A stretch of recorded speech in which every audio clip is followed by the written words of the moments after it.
Salut, bienvenue tout le monde, Bruce Schwartz de Montréal, Québec. Bienvenue et merci d'avoir pris le temps de vous abonner à la chaîne.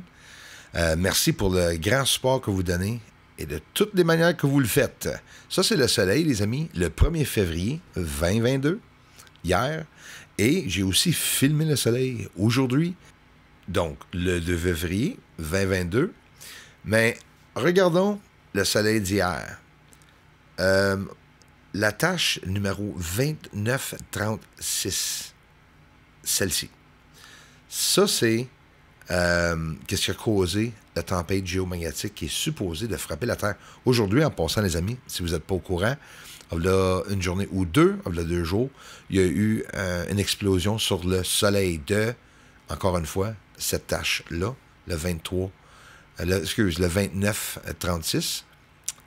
Et j'ai bien peur que l'autre à côté, le 2938, va se connecter au 2938, juste à côté, ici, pour faire une grande tache solaire. Très dangereuse. Plusieurs journées que ces taches tiennent fort. On voit à gauche toutes les autres taches ensemble. Le danger, hein, c'est les champs magnétiques. Ils se forment, ils font des lignées. Des champs magnétiques s'enlignent. Et le problème, c'est quand ils se croisent. Par exemple, comme à gauche, ici, nous voyons toutes ces taches. Si une des taches à droite va rejoindre une des taches de l'autre côté de toutes ces taches, c'est ça qui cause des explosions, éruptions solaires et ensuite des tempêtes géomagnétiques, comme que nous attendons présentement. Éruption solaire. Ensuite, éjection de masse coronale. Ensuite, la radiation va vers la Terre. Ça cause des tempêtes géomagnétiques. Aujourd'hui, on est vraiment supposé d'en voir un, d'en ressentir un. J'espère que l'Internet t'offre. Regarde ici, on peut vraiment apprécier de regarder le soleil comme ça. Écoute, quand il y a du vent, je ne peux pas le regarder de même du tout. C'est pas assez clair.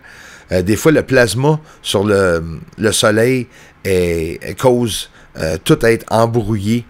Fait que, oublie pas, la tempête géomagnétique qui va frapper la Terre aujourd'hui ou plus tard, selon eux, le 2936, c'est provenant de celle-là à droite. Mais les deux ici, fait plusieurs journées que tout le monde regarde pour voir s'ils vont se merger ensemble.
C'est quoi les caractéristiques d'une éjection de masse coronale?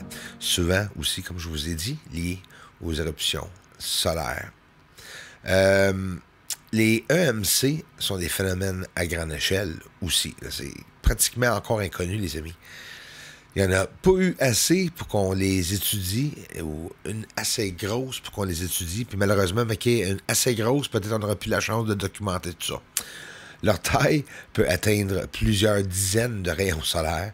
Elle modifie les caractéristiques du vent solaire aussi, se déplace à très grande vitesse dans le milieu interplanétaire. On parle de vitesse entre 100 km la seconde et 2500 km la seconde. Ils peuvent parcourir la distance Terre et Soleil en quelques jours, typiquement 3 jours qu'on dit. Il fait très, très noir ici présentement. Ouais. Pareil comme si on n'aurait pas eu de soleil aujourd'hui. On en a eu pour quelques instants, mais ça n'a pas été trop long. Le soleil est disparu. Les temps changent, hein? Bonne nouvelle en l'entour du monde, les convois, hein? On n'en parle plus. Bon, là, allons sur la surface de la Lune. Un petit spot bleu, la voix qui monte, un petit spot bleu, sérieusement, sur la surface. Ça, c'est Copernicus, en passant, où on a dit que ça serait de l'eau.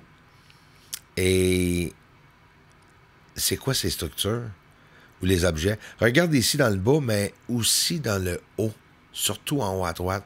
De plus en plus, tes yeux s'adaptent. Dans le centre aussi, où ce que le spot noir, c'est toutes des structurations alentour de ça. Naturelles ou non. C'est sûr que c'est pas naturel. Regardez-les comme il faut, vous allez le voir. Ça, c'est le spot bleu, mais regarde au bout d'une ligne. Hein? Un gros central près de là avec une petite source d'énergie provenant de l'endroit qu'on peut voir comme il faut. Ici, on le voit en couleur en passant. La surface de la Lune. Aucune manipulation. Copernicus à gauche. Des structures sur la Lune. En réalité, les nuages et ou la fumée, ça fait comme une couverte par-dessus la surface. Et on dirait que tout est du même niveau, même tous les cratères. Mais en réalité, que ce soit l'atmosphère ou non, il y a vraiment des objets sur le sol. Puis surtout du fait que la NASA ne nous en parle pas, je me dis, ouais, ça se peut fort bien que s'ils n'en parlent pas, c'est parce que c'est quelque chose qu'ils veulent garder caché, définitivement. Il n'y a aucune excuse pour des lumières, comme que je vous montre présentement, sur le sol de la Lune, qui se tire dessus, là. Écoute bien, on ne le cachera pas, là. Tu vois bien que l'autre lumière, au sol, il a décollé. Et soudainement, il y a d'autres lumières qui apparaissent alentour. On voit même une séparation des lumières. Des fois, j'ai l'impression qu'ils revirent en deux ou en quadruple, là. On n'en a aucune idée qu'est-ce qu'on regarde. Regarde l'explosion. Comment tu vois la surface éclairée, Bruce? Tu vas voir. Check bien la bombe qui va tomber. On ne le cachera pas, là. 3, 2, 1. Pouf. Tabarouette. Excuse, là. C'est une coupe de 1000 $ là, qu'on vient de voir à l'explosion. J'ai fait une forte grossissement d'image. Des cratères carrés près de Sinus Iridum et le cratère Bianchini. Toutes des connexions et même des lignées qui se rendent à tous ces objets-là. Ancien chemin, fait que ça peut être tout ancien ou ça peut être récent. Là, ça m'a toujours fasciné. Au Nevada, le militaire, aux US, ont fait des tests. Ça, c'est une implosion, mais on peut dire un cratère créé par une implosion, mais sur la Terre. Ça fait pas longtemps, on voit même la fumée à côté. Là, ça vient d'arriver, là. Ça, c'est encore aux mêmes endroits, au Nevada, sur la Terre, en couleur, une explosion et non implosion qui a créé un cratère. Les deux cratères se ressemblent beaucoup. Là, on va faire une comparaison. Ah, avant, c'est vrai, Langrenus M sur la Lune. Aucune différence. Les caractéristiques sont à 100% identiques. Regarde comme il faut, les amis. Même les points blancs dans le centre qui sont créés par la chaleur qui disent même chose qui est arrivé là. Fait que, en principe, en théorie, est-ce que tous les cratères sur la Lune peuvent être des traces de gigantesque guerre qu'il y a eu là? Les lumières qui décollent de la surface encore présentement, comme que vous voyez là, ça prouve que s'il y a des structures logiquement, puis ça, on le voit visuellement, ça veut dire que logiquement, c'est sûr qu'il y a quelqu'un sur la Lune, humain ou extraterrestre. Il se cache drès là, au-dessous des fumées, naturelles ou non, atmosphère ou non, puis ils décollent, puis ils sont on peut dire des centaines, milliers, regardez décoller. Ici, en noir et blanc, habituellement, c'est rouge l'image, en noir et blanc. Peut-être le monde va plus apprécier ça, je ne sais pas pourquoi, mais la Lune n'est pas grise. Regarde. Est-ce que ces lumières qui apparaissent alentour de cet objet sont provenant de l'OVNI que je vous montre, ou bien c'est de la surface? Regarde, elle est en feu, l'objet. On voit une fumée provenant de cet objet. Est-ce que c'est après qu'il est tiré?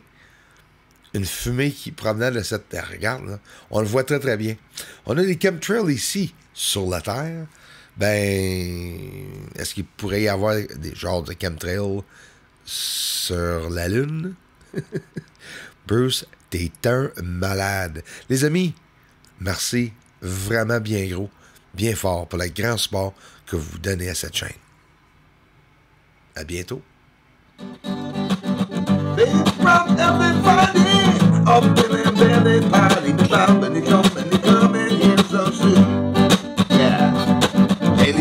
Up there on the moon, they may be even coming right here soon.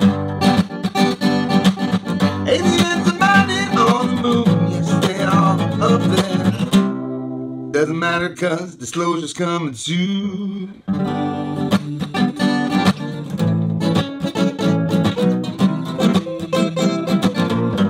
Disclosure's coming